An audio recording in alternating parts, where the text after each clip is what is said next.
Hi everyone, welcome back to my YouTube channel, Pacific Echo. In today's video, we'll explore one of Papua New Guinea's most iconic traditional cooking methods, the Mumu, also known as the earth oven. This unique style of cooking is especially popular in the highlands region of Papua New Guinea. For this Mumu, we'll be preparing a delicious local feast that includes abika, kangkong, cabbage, kumu mosong, banana, taro, and all cooked together with chicken in the traditional earth oven. So first of all, you'll need to dig a pit. Make it as wide and deep, depending on how much food you plan to cook. Once that's done, gather plenty of firewood and small stones.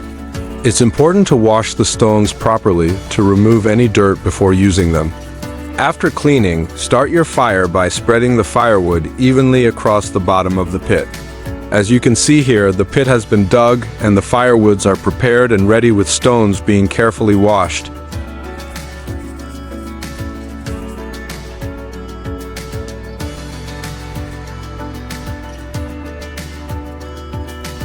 After we carefully wash the stones, we place the clean stones on top of the firewood.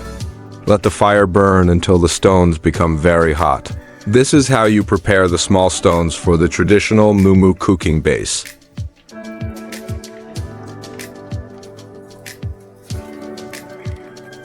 You will need a shovel or bamboo tongs to safely handle the hot stones and ashes. Make sure these tools are ready and within reach while the stones are heating.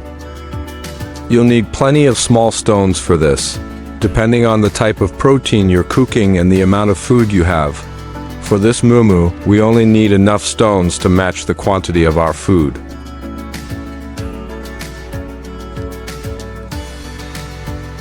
While the stones are heating up on the fire, start preparing the banana leaves. Remove the hard midribs from the leaves so they're flexible and easy to use for wrapping. You will need many banana leaves, depending on the amount of food and the size of your Mumu pit.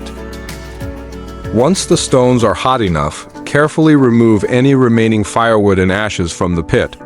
Then, take out the hot stones and place them close to the pit, ensuring they remain near the heat source.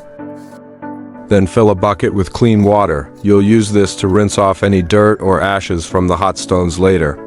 Make sure the stones are heated well enough as they need to be very hot to properly cook the food in the Mumu. After removing the stones and ashes from the pit, leave some stones and ashes at the bottom and take the prepared banana leaves and carefully place them on top of the ashes and stones, making sure they fully cover the surface. Once all the leaves are prepared, bring the food close to the pit so it's within easy reach. Place some hot stones in the center of the pit on top of the banana leaves, then cover them with another layer of leaves to create a perfect bed for the first layer of food. As you can see, we have our kumu, greens, plenty of chickens, a good amount of sweet potatoes and taros, and lots of bananas all prepared and ready to be placed into the Mumu pit.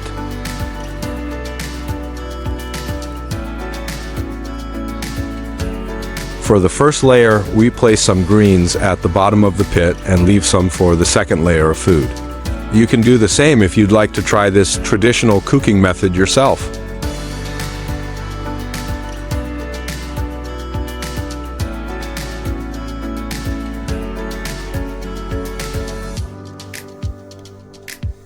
After placing the kumu, greens, at the bottom, carefully arrange the hot stones on top to create the base for the second layer of food.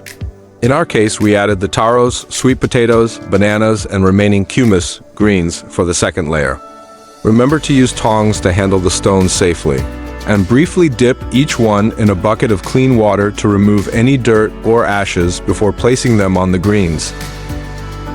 We chose to use only banana leaves, but you can also use other large leaves available in your area that are suitable for this type of cooking.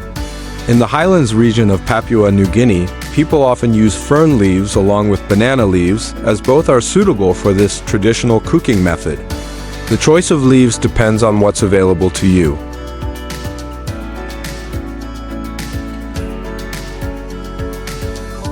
When placing the hot stones between the different layers of food, make sure to spread them out evenly across each layer. This helps the heat circulate properly throughout the pit, ensuring that all the food cooks evenly. If the stones are placed too close together or unevenly, some parts of the food may cook faster while others remain undercooked. Taking the time to arrange the stones evenly will give you perfectly cooked food from top to bottom. After completing the second layer, add another set of hot stones and spread them evenly over the food to ensure the heat is distributed properly for cooking.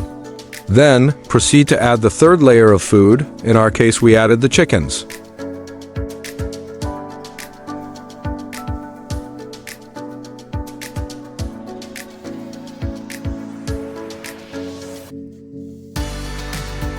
When placing your chosen protein, make sure to spread it out evenly across the layer so that each piece receives enough heat from the stones. This helps the meat cook thoroughly and evenly, ensuring a tender and delicious result.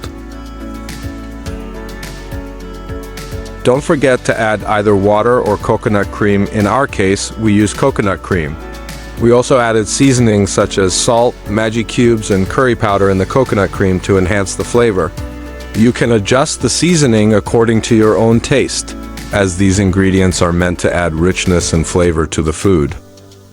Finally, place a few hot stones on top of the chickens, then cover all the food with banana leaves to trap the steam and heat. Use additional leaves or other materials to completely seal the mumu. In our case, we used plastic bags and a hard paper cut box to secure the cover.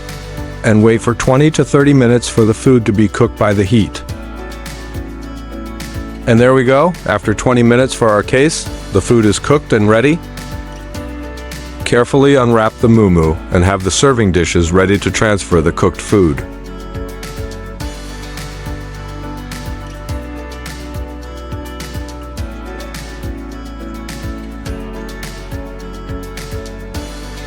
Our chickens are fully cooked, juicy, and tender.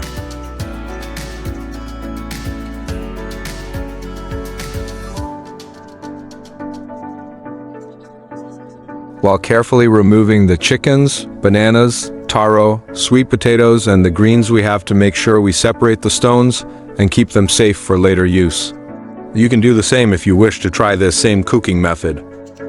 Hey, if you have come this far and enjoy watching this video, please drop a comment below and tell us where you are watching from. In the mumu, the sweet potatoes, taros, bananas, and greens cook slowly and evenly from the heat of the hot stones and steam trapped by the banana leaves. The sweet potatoes and taros become soft and tender with a naturally sweet and earthy flavor. The bananas turn soft and fragrant, releasing their natural sweetness and aroma. The greens, kumu, are cooked just right. They stay vibrant in color, tender and flavorful with a fresh, slightly earthy taste and a pleasant smoky aroma from the mumu.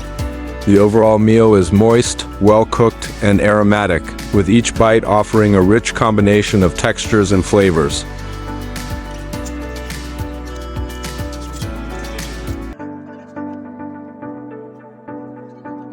And there we have it. Our mumu is ready to be served. Thank you for watching. Don't forget to like, comment, and subscribe, and stay tuned for my next video.